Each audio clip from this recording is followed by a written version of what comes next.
When solving polynomials, we need to find the roots. You can do that through synthetic division. You know a number is a root or a solution if there is no remainder. So, in the first example, we first look at what our possibles will be. Our possible zeros are the factors of 6 divided by the factors of 1. So that would be plus or minus 1, 2, 3, and 6. I'm going to start with 1. Our coefficients, 1, 2, negative 5, and negative 6. Using synthetic division, bring down the 1, multiply, add, multiply. Negative 5 plus 3 is negative 2. Multiply 1 times negative 2. That is not a 0. I'm going to go ahead and try 2. Again, the coefficients, 1, 2, negative 5, and negative 6. Bring down the 1. 2 times 1 is 2. 2 plus 2 is 4. 2 times 4 is 8. Negative 5 plus 8 is 3. 2 times 3 is 6. That is remainder of 0, which means 2 is a solution. So for our zeros, or our roots, x equals 2 is one of them. You know that this is a cubic function, so there should be 3. When we pull out that 2, we are left with x squared plus 4x plus 3. You need to solve that. It can be factored. 2x plus 3 times x plus 1. Set each side equal to 0, giving you negative 3 and negative 1 for our other two zeros. So right there are the 3 roots. And number 2, first thing you have to do is get everything on one side. So we are going to subtract the 5x squared, subtract the 4x, leave the plus 12. We have everything equal to 0. Now we can look at our possibles, which factors of 12 divided by the factors of 2. All the factors of 12, 1, 2, 3, 4, 6, and 12. And then the factors of 2 are 1 and 2. So we also have 1/2 and 3/2, all of them being plus or minus. So I am going to start out with a 1 to try. Coefficients 2, negative 5, negative 4, and 12. Bring down the 2. 1 times 2 is 2. Negative 5 plus 2 is negative 3. 1 times negative 3 is negative 3. Negative 4 plus negative 3 is negative 7. When you multiply, that's negative 7. 1 is not a root. Going to try negative 1. Again, 2, negative 5, negative 4, and 12. Bring down the 2. Multiply. Add. Negative 1 times negative 7 is 7. Negative 4 plus 7 is 3. Negative 1 times 3 is negative 3. That is not a root. I'm not going to try 2. When we plug in 2 with our same coefficients, bring down the 2. 2 times 2 is 4. Negative 5 plus 4 is negative 1. 2 times negative 1 is negative 2. Negative 4 plus negative 2 is negative 6. 2 times negative 6 is negative 12. And we have a 0. So x equals 2 is one of our roots. We then are left with 2x squared minus x minus 6 equals 0. To solve that, I'm going to use the 5-step rule, 5-step process. Multiply by 2. Factor, that factors to x minus 4 and x plus 3.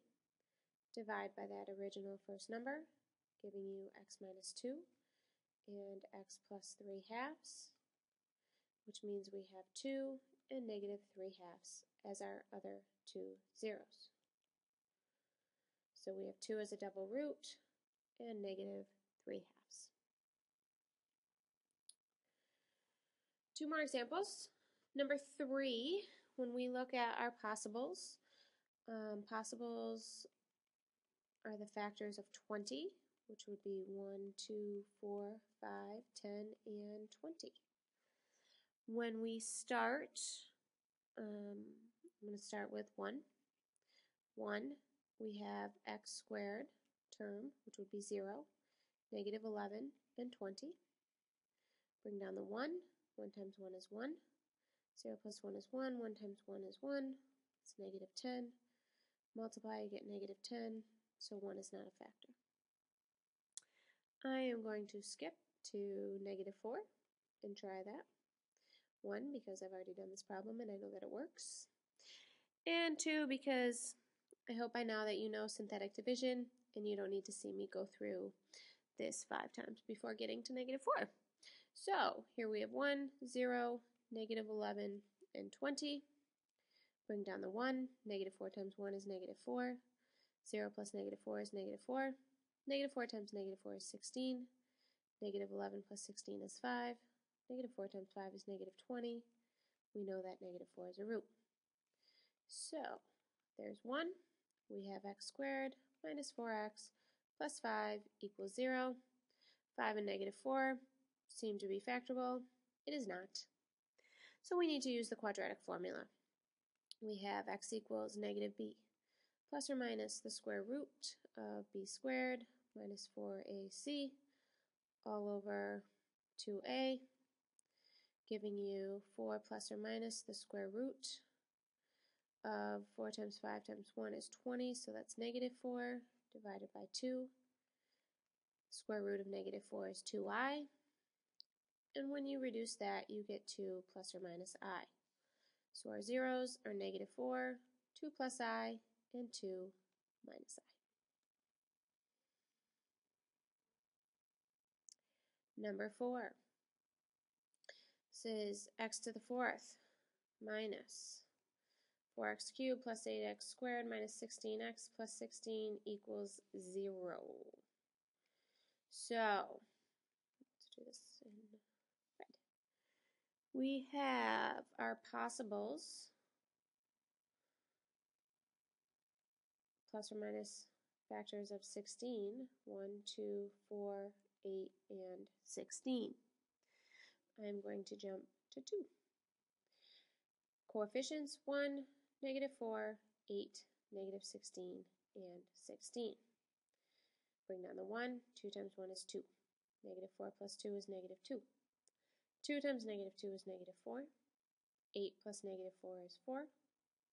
2 times 4 is 8. Negative 16 plus 8 is negative 8. 2 times negative 8 is negative 16, giving us a remainder of 0, which means 2 is one of our zeros. Now, this leaves us with x cubed minus 2x squared plus 4x minus 8 equals 0. You can attempt to factor that by grouping and pulling out a common grouping. You could also continue to use synthetic division. Either option is fine. Some of these you will be able to group it and just factor it. Some you will need to use synthetic division, so it's completely up to you. I'm going to go ahead and use synthetic division again because I want to show you that I tried to and it worked. Know that you can also try it again. You could have a double root, so don't leave that option out. When you bring down the 1, 2 times 1 is 2, negative 2 plus 2 is 0, 2 times 0 is 0, 4 plus 0 is 4, 2 times 4 is 8, giving you a remainder of 0, so 2 is another root. So as you can see, you will have double roots. Don't forget them when you're trying your other options. From there, we are left with x squared plus 4 equals 0. To solve that, x squared equals negative 4, so x equals plus or minus the square root of negative 4, which is plus or minus 2i. So our zeros 2, 2, 2i, and negative 2i. And that is that. One more thing I do want to show you is if you happen to have one problem such as x to the 4th minus 4x cubed plus 8x squared minus 16x equals 0. When you solve this, you cannot start out using synthetic division because you do not have a constant term there. If you look at this, you have a common factor of x. You need to take that out first, leaving you with x cubed minus 4x squared plus 8x minus 16. And then this gives you x equals 0 as one of your roots. And then you go on and use synthetic division to find your other 3 roots. I wanted you to be aware of that because there is one like that on your homework. And that is it for solving polynomials using synthetic division.